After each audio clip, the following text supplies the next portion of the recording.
Hi, I'm Clark. And I'm Emily. On Sailing Vessel Temptress. And this is our January 2020 Adventure Log.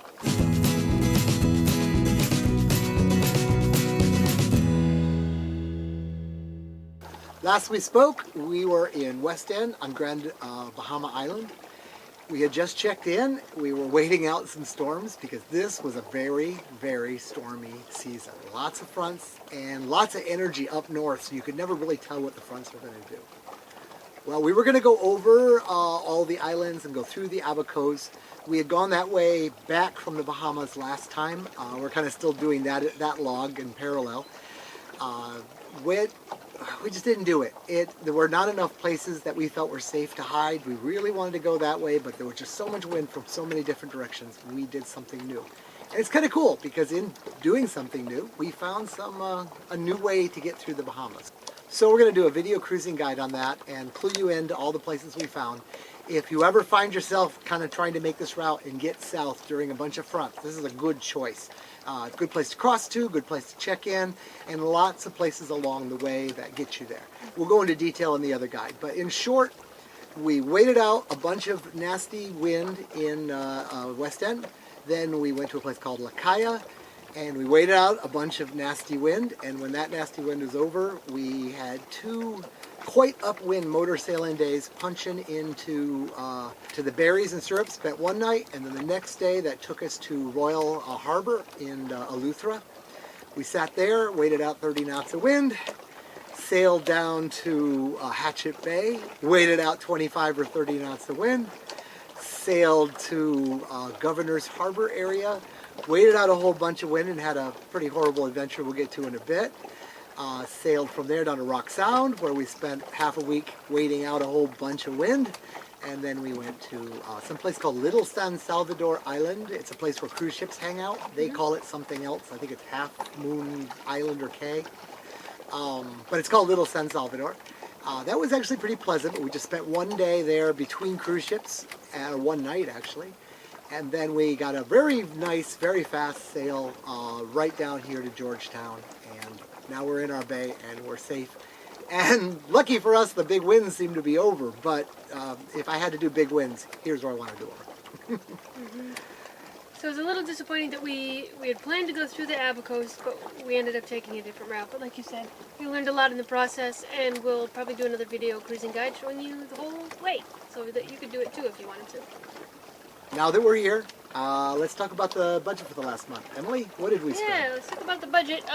We always try to spend less than $1,000 a month when we're out cruising. We did a major refit in 2019, including stocking up with food and wine and parts and pieces and tools and supplies and all kinds of stuff. So we see our good provisioning reflected in our low budgets in the rest of the year. This month we spent $580 total for everything. We spent $214 on a new Watermaker membrane because ours went bad. We spent $205 on groceries, which included some fresh bread when we were in Governor's Harbor, and some produce and meats and cheeses and things that we can't carry canned or preserved. Our computer, right after we posted, or right after we shot the last adventure log, we discovered it was wet and salty and no longer worked. So we do have our laptops, we've got backup computers, but we're in the process of getting a new computer, because it's a computer that Clark designed to be low power consumption.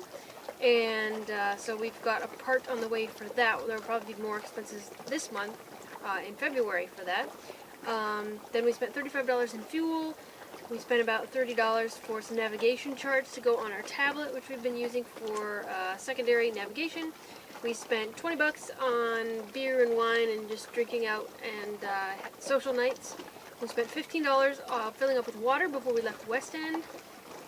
And I think that's it. So total of $580 this month. Yep. And the first thing on that list was the Watermaker membrane. You want to talk about when we're talking about projects? That was the first big panic of the year, I think. Well, there was a part that failed in our Watermaker. It was a hose. No big deal. It's a piece of hydraulic hose. I went back to Florida. You know, in Seattle, I'd just call up the hose place and they would make me one.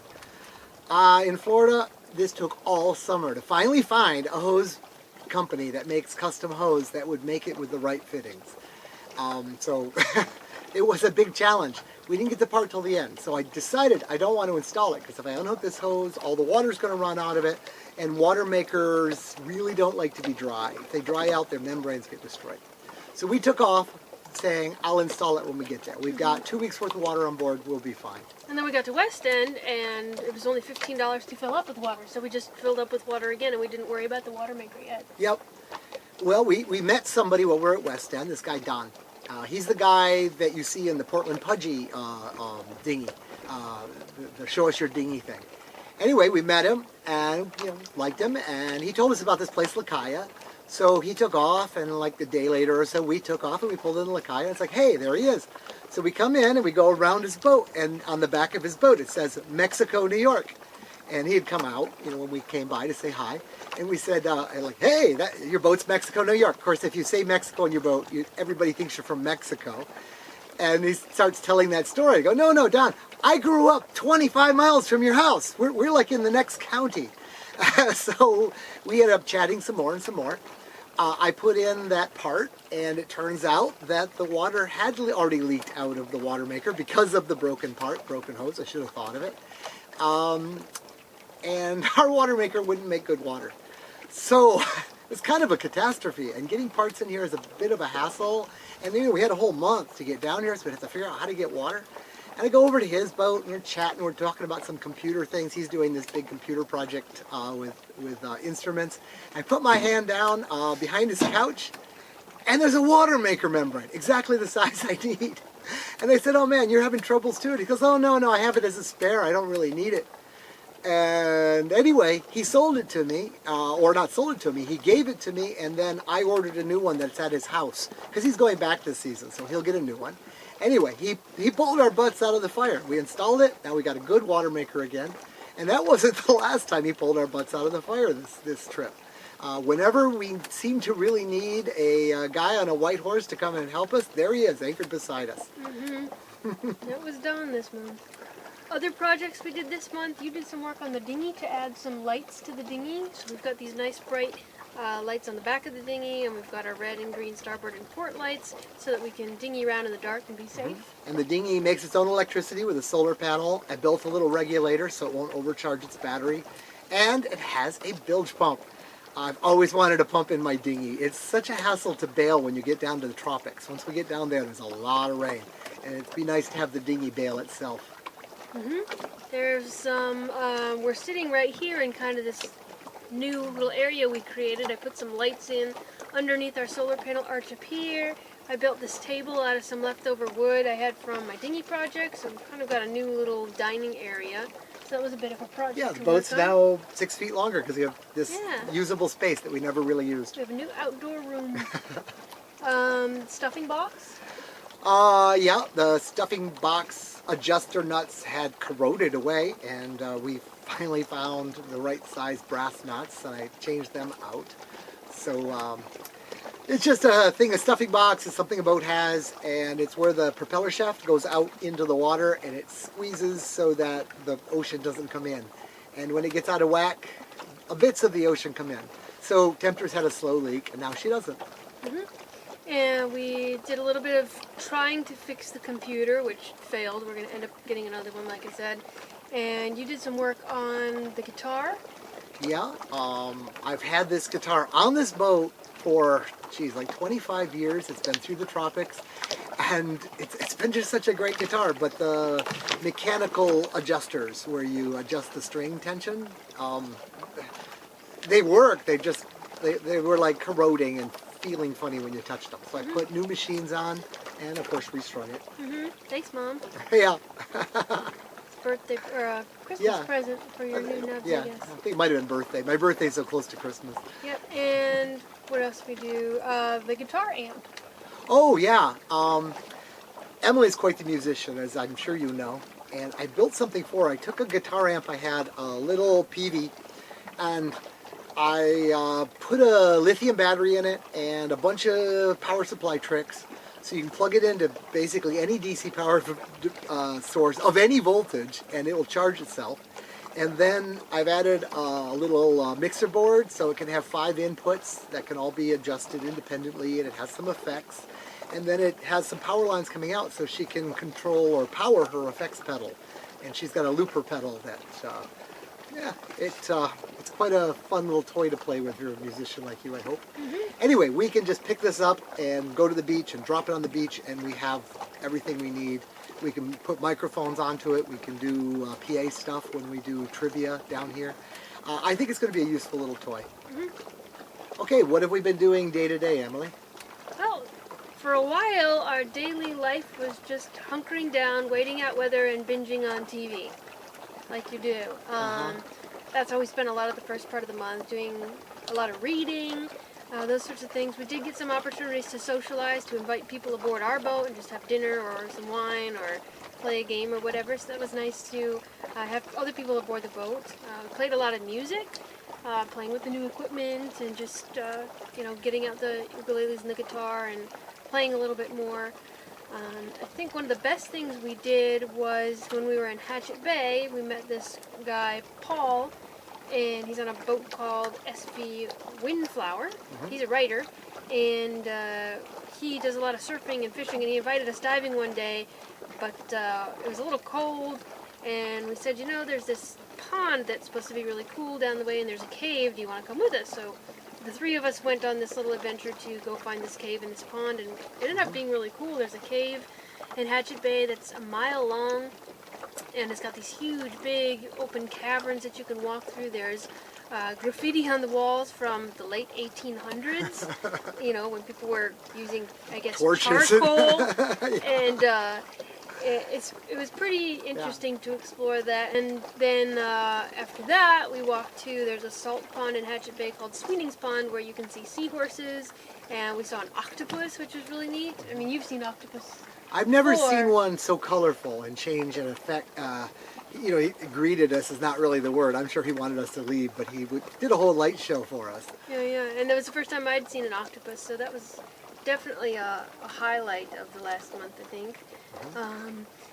I've been sailing my dinghy around, getting used to sailing it now that I've built it. I'm getting a little better. Every time I take it out, I learn something new, and Clark's kind of coaching me on how I can work a little smarter and make the dinghy go faster and do what I want it to do. So that's been a good learning experience. There's a little sailboat race coming up as part of the regatta here in Georgetown, and I think I might register to race. I don't know if I'll win, but it'll be good. Something good to work toward.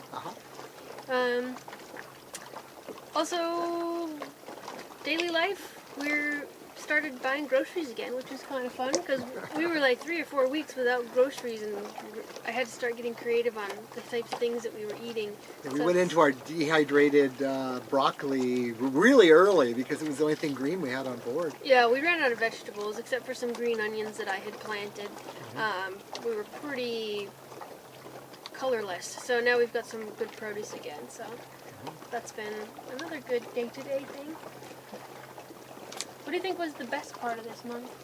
Well, that cave and that dive were pretty spectacular. The cave for me was particularly cool.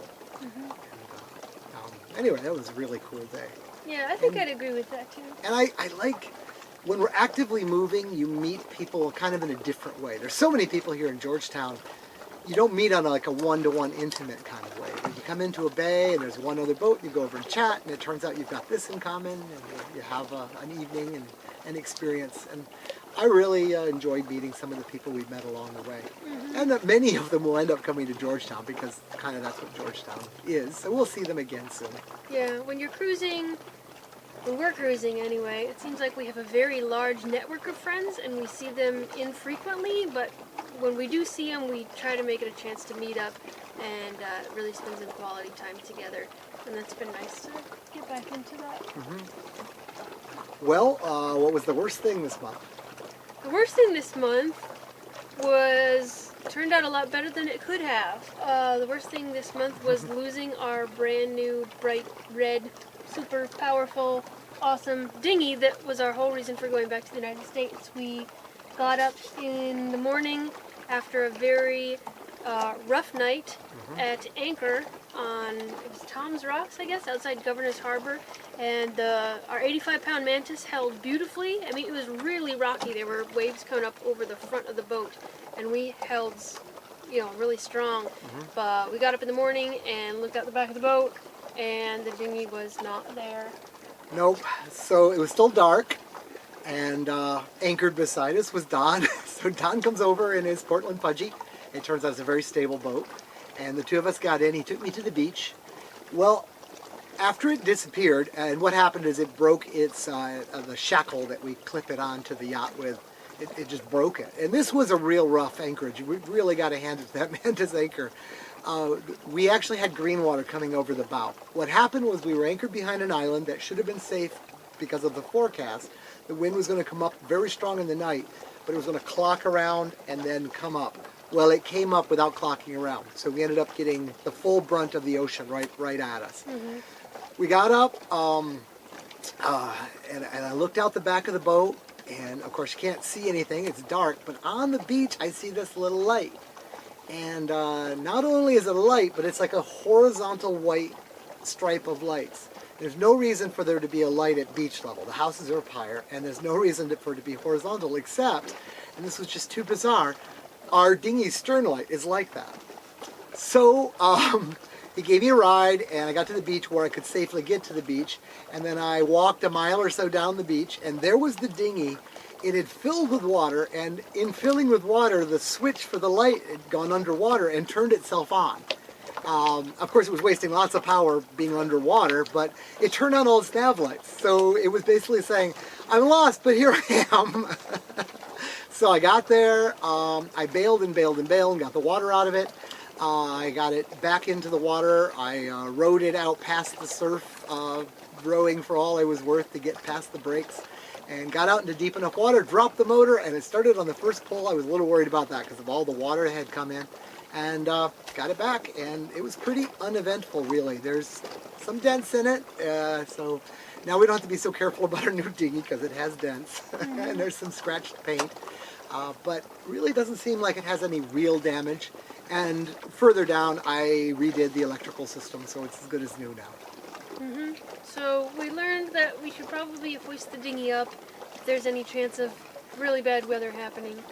And we also put a new clip on it. We now have 2 dinghy painters, really one for each dinghy, but if it gets rough, we can always double tie the dinghy as well, because that would be kind of a disaster if we didn't have our car to get around in. We could potentially, we have the other dinghy, so if we lost one, we're not completely stranded. It's really great to have 2. I've never had 2 before. But, and it was so nice having Don there, because otherwise I'd have to take Emily's dinghy to the shore, and how rough it was. I might put the first scratch on your dinghy. And when I say beach, there was a little bit of sand beach, but there was rocks everywhere, and Bahamas rocks are just sharp. So it could have been a bad day for your dinghy. I don't want to put the first scratch on it. The other thing we try to talk about every month is intentional living, and are we living this conscious, intentional life that we're setting out to live? And honestly, this past month, I don't think we were. We were in kind of reaction mode. Yeah, that's a good way to put it. Just reacting to the weather and hurrying up to get somewhere so that we weren't in danger. It was a lot of more survival. I mean, cruising is a great life. It's a fun life, and there's a lot of freedom and luxury to it, but there are definitely times where you're just at the mercy of the weather and at the mercy of nature, and we've really had to be reactive this month, and that's a little draining. And it's made us realize our plan was to go down to Panama like as soon as we could this spring, but now it's like, we haven't had the choice, and now we have the choice, and we have so many projects that we want to do aboard the boat. I think we might take our time a little bit. We don't have to get down there right away. We spent all summer, 6 months, working on a boat project virtually the entire time. And to do Panama, we'd have to go right back into that mode and finish things up in like the next 2 months and then take off.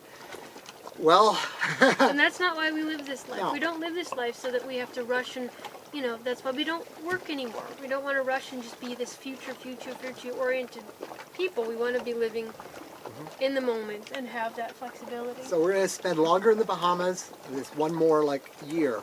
And we're going to travel around the Bahamas more and hang out with our friends. We have some really precious friends here on this island in particular. So we get to visit them, and there's a lot of islands that I've been to in the Bahamas Emily hasn't been to yet, so I want to take her to these places. And we both really like the Jabentos, so we have to go back down there. Anyway, we couldn't just give all that up. Yeah. And we've got time to do both, so we're going to do both. Yep, and the other thing about being in the Bahamas is we may have some visitors also while we're here too. Yeah. So family, we have one patron potentially who might be coming out. So we'll have an opportunity to kind of share this boat life with some more people firsthand. Yeah. So I guess we're just down to the thank yous, and I want to make sure we don't forget anybody. Well, I know who's number one. We know who's number one. Thanks, Don! Thank you, Don. Big hugs to Don. He saved our butts with the Watermaker membrane, and I hope you've provided him enough advice and friendship and stuff along the way to make up for it. I fixed a couple things. He's got that sound system thing of his. I gave him some parts so we can get that working. But it pales in comparison to that Watermaker but part. it's a good lesson learned that when you're out sailing and you're by yourself and that one boat comes over and anchors and kind of disturbs your peace and silence and your alone time, it's good to meet that person, find out who they are and what things they like and what makes them tick, because you never know when you're going to need each other. And that was Don, this month. That was he was our buddy. He wasn't with us all the time. It just whenever we had a need, he happened to be anchored right beside us. Yep. And then we wouldn't see him for weeks, and then he'd be there. And it's like, oh my God, if he pulls into the harbor now, I'm going to go, what's going to go wrong? Yeah. And thank you to Paul. We'll put a link to Paul's an author. He writes some books about sailing, and he's out. His journey is a little bit different than ours, but probably just as interesting. And it was really great to get out that day and explore the caves and the octopus and have somebody else to do it with. I think we spend all day, every day with each other, so to have another person kind of in the mix was kind of nice too for that day. Thanks to Jane and Brian on Pilgrim for having us over to their boat for just to talk about. Really delightful chat. Yeah, they had a interesting story as well. So, and I'm sure we're going to meet lots of other people with lots of other stories that maybe we can share with you over the course of this month. I really feel like we're forgetting to thank somebody, and I can't imagine who it is, but as always, thanks to you, our patrons. Thanks to our viewers who are watching this. Thank you to everybody who comments and asks questions and sends us messages on Facebook and all those things. Keep in touch. I particularly really enjoy that. Emily still does Facebook. I've given up Facebook. I consider it like evil. So my social on my phone kind of a thing when I lose myself is answering questions and comments on YouTube. Yeah, so thanks for interacting with us. Thanks for being part of our adventure. We'll keep you updated. We're going to keep the voyaging series going. We kind of started it this summer and then we let it go for a little while until we got our new software figured out. We're going to start that up again so that we're not just sitting here telling you what we're doing, but we're showing you what we're doing and showing you what this life is like too. But out of necessity, that is like behind, because you just can't do that live. It's too much work and you need to have a place to upload from. It just doesn't work out. So don't get confused. This is now. Yeah, our adventure logs are always going to be posted within a week or so of the end of the month. So that's where we are, how we're doing, have we been eaten by sharks yet, all that important detail. And then we'll kind of take you along on the journey, but those will be a little bit backdated. So hopefully you guys can keep it all up. Hopefully we can keep it all up. Thank you guys for watching. We'll talk to you next time. Bye. Bye.